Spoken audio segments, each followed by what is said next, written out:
Welcome to అత్త కోడలు channel అండి. నేను మీ అత్తని. ఇవాళ చికెన్ బిర్యానీ చేసుకుందాం.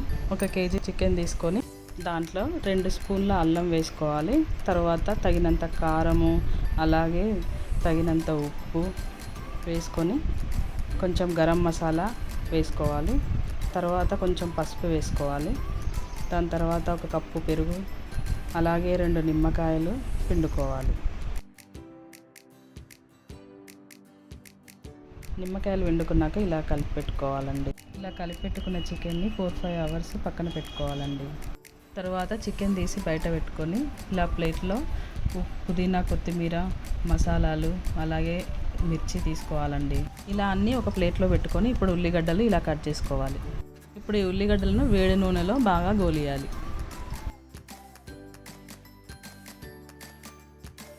ఉల్లిగడ్డలు ఈ కలర్ వచ్చేదాకా గోలించి ఒక గిన్నెలో పక్కన పెట్టుకోవాలండి.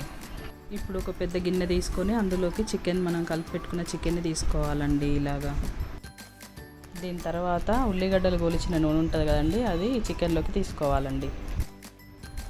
ఇప్పుడు మనం దంచి పెట్టుకున్న మసాలాలని ఇలా చికెన్లో వేసుకోవాలండి. ఇప్పుడు కొంచెం పుదీనా, కొత్తిమీర, మిర్చి వేసుకొని బాగా కలుపుకోవాలండి. ఇప్పుడు ఒక గిన్నెలో వాటర్ పెట్టుకోవాలండి. పక్కన పెట్టుకొని పుదీనా, కొత్తిమీర, మిర్చి, మిగిలిన మసాలాలన్నీ అందులో వేసేసుకోవాలండి. తర్వాత 2 స్పూన్ల నూనె, తగినంత ఉప్పు వేసుకోవాలండి. ఇప్పుడు మరుగుతున్న వాటర్లో మనం ముందుగానే నానబెట్టుకున్న రైస్ని తీసుకోవాలండి. 1 వంతు బియ్యంకి 3 వంతుల వాటర్ పోసుకోవాలండి. ఇప్పుడు 3/4 వంతులో ఉడికిన బియ్యాన్ని ఇలా వడగట్టుకోవాలండి.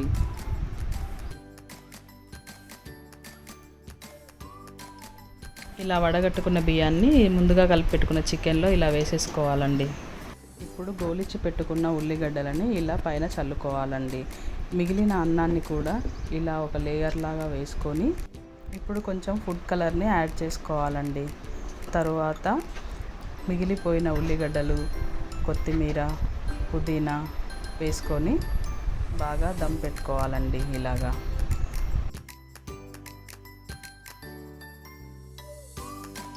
మన బిర్యానీ రెడీ అయిపోయిందండి. ఇప్పుడు ఎలా ఉందో చూద్దాం ఒకసారి. ఇప్పుడు మన టేస్టీ బిర్యానీ రెడీ అయిపోయిందండి. ఒకసారి మీరు ట్రై చేసి ఎలా ఉందో చెప్పండి.